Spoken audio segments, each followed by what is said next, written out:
He survived a plane crash in the middle of the Pacific.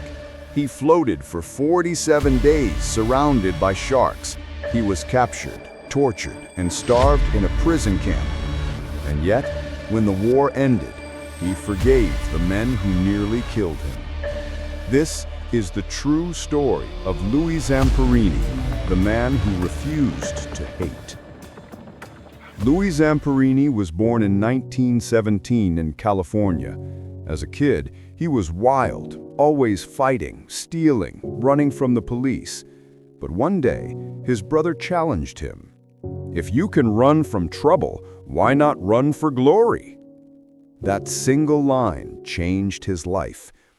Louis started running, and he was fast.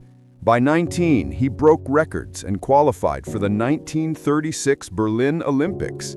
He even met Adolf Hitler, who called him the boy with the fast finish.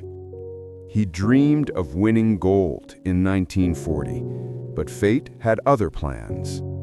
When World War II began, Louis joined the U.S. Air Force as a bombardier.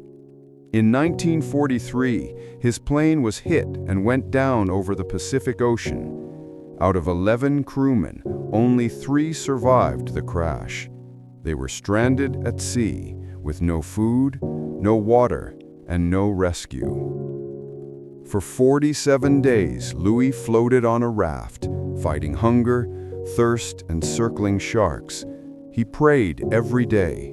He promised, "God, if you save me, I'll serve you forever." On day 47, a ship appeared. But it wasn't American. It was Japanese.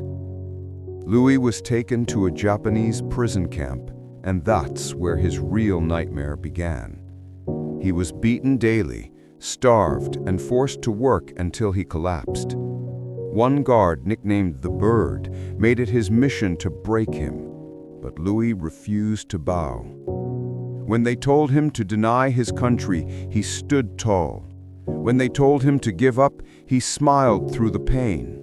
Every day he whispered to himself, "They can't destroy me unless I let them."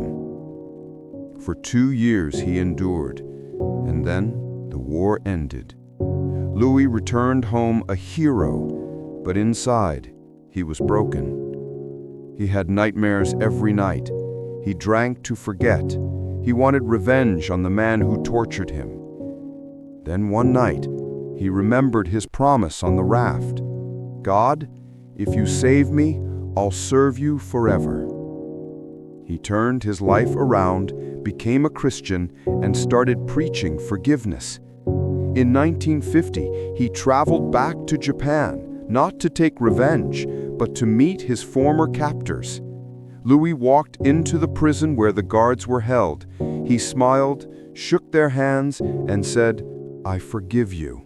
I prayed for you all." Some cried. Others couldn't look him in the eyes. But Louis felt something they didn't: peace. He lived until 2014, at 97 years old, smiling, running, and inspiring millions. Louis Zamperini's life wasn't about pain. It was about power. Not the power to fight, but the power to forgive. Because sometimes the strongest man isn't the one who wins the war, but the one who lets go of hate.